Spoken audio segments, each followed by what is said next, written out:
Mes bons amis, bonjour. Grande joie de vous retrouver en ce beau samedi qui nous prépare, qui nous dispose à cette célébration du dimanche.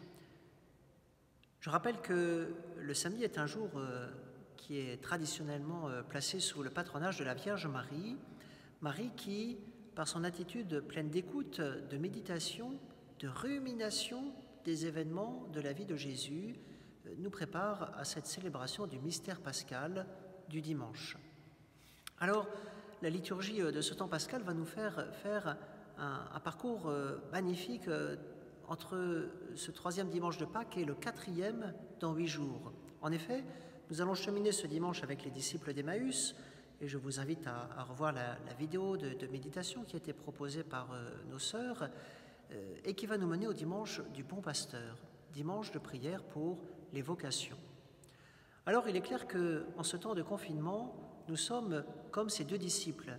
Nous avons quitté Jérusalem, nos repères habituels, notre manière de vivre notre foi avec ses points de repère, la messe dominicale, la catéchèse, le rassemblement de la communauté, pour un temps où nous cheminons en tout petit comité. Nous avons quitté la grande communauté des disciples pour nous retrouver à cheminer avec 1, 2, 3 compagnons de route. Et nos discussions, certainement, sont semblables aux discussions des deux disciples d'Emmaüs, des discussions pleines d'inquiétude, pleines de nostalgie, pleines d'incertitude, avec ce sentiment que Jésus semble être comme absent. « Seigneur, qu'allons-nous devenir sans toi ? Seigneur, comment allons-nous faire sans la vie de la communauté ?» Il y a peut-être une nostalgie qui apparaît, mais aussi une impatience de retrouver au plus vite la Jérusalem et la communauté des disciples.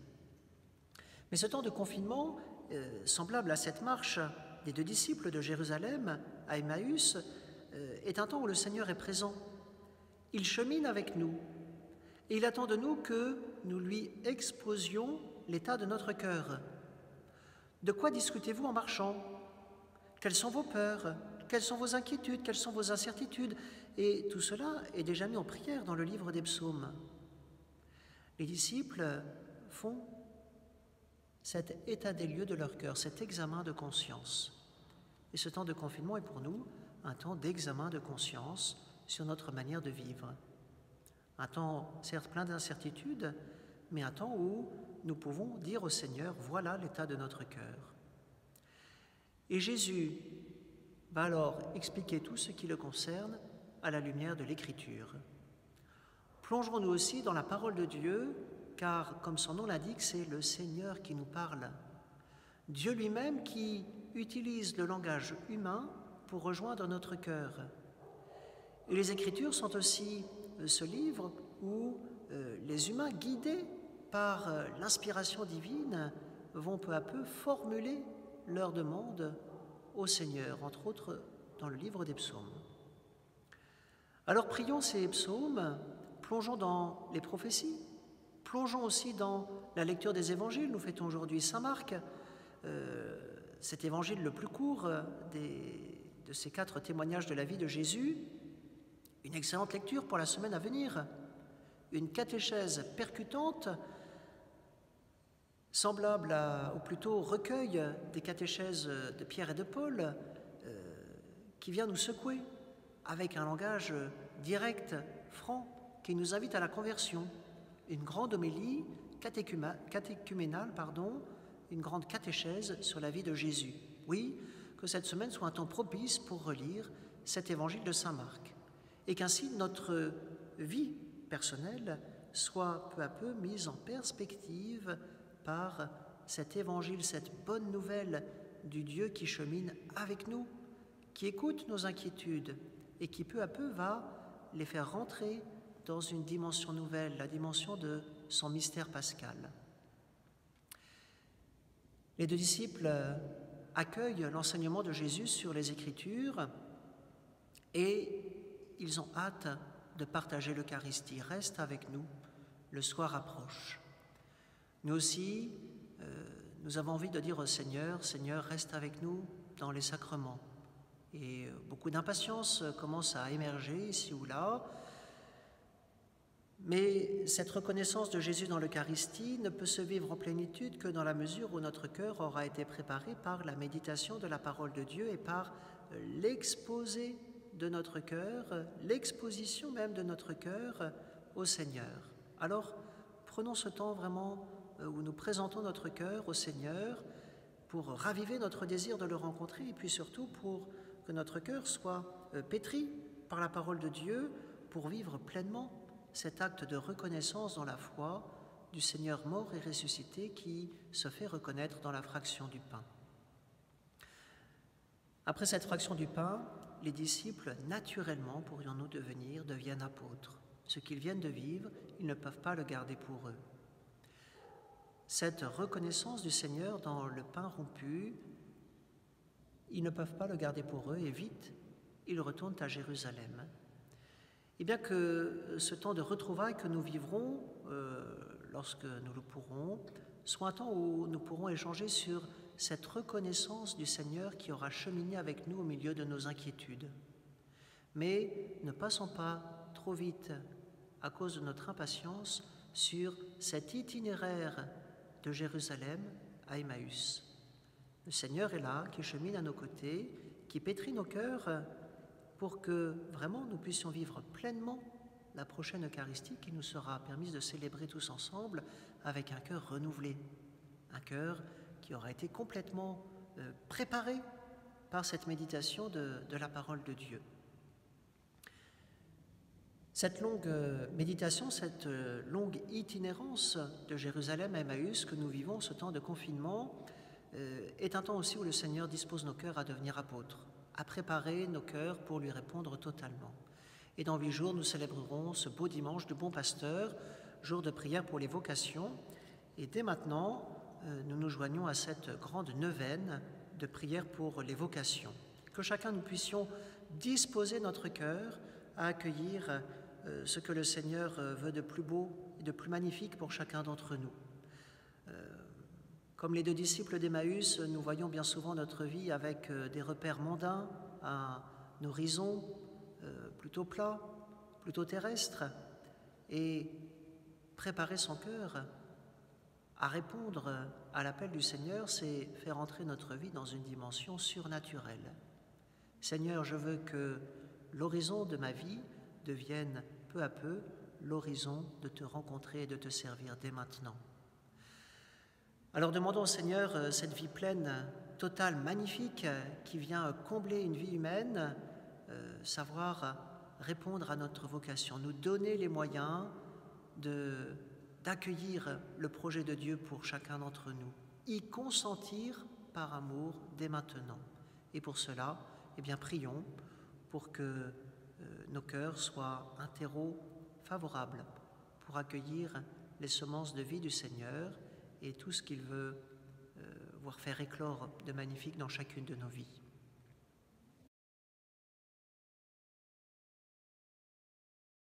Aujourd'hui, je célèbre la messe à 12h15 depuis l'église Notre-Dame-des-Anges de Biorel, l'église qui est placée sous le vocable de la Vierge Marie.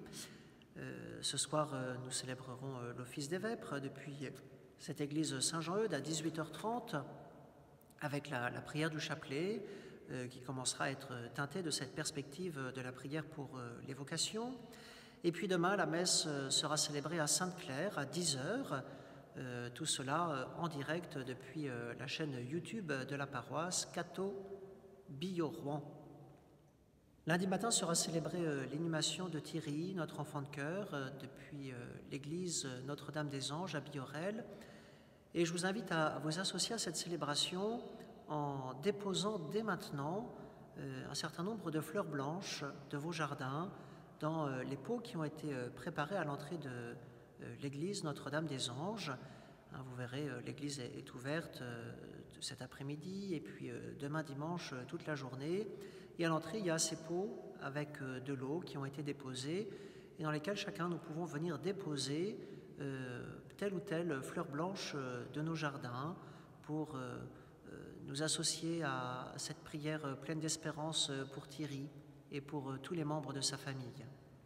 Bon, l'enfant nous demande de prier pour Thibaut, un jeune garçon de 14 ans qui est décédé accidentellement hier dans les champs, dans le Pays de Caux, suite à un accident de tracteur. Prions pour lui, pour sa famille, pour ce bouleversement d'une vie jeune qui nous quitte brutalement pour rejoindre la maison du Père. Oui, ayons à cœur de prier pour Thibaut.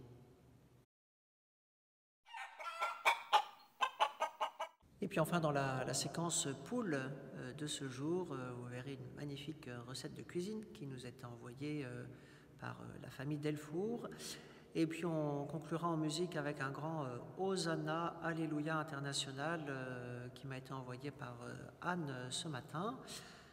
Voilà, c'est sur ces images que je vous laisse. À tous, je souhaite un excellent week-end, un bon dimanche avec le compagnonnage des 2 disciples d'Emmaüs et que le Seigneur vous bénisse.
vossas mãos gritai, Hosanna in excelsis.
اسمك هللويا بقلوب شاكرة هللويا في wyższonych odbożenasz هوشعنا في الأعالي Hosanna, Hosanna, Hosanna in excelsis Hosanna,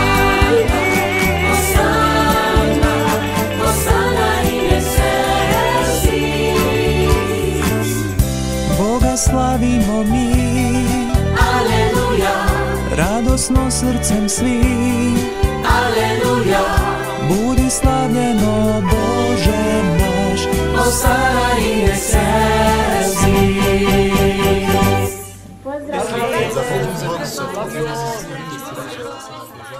C'est un moment unique.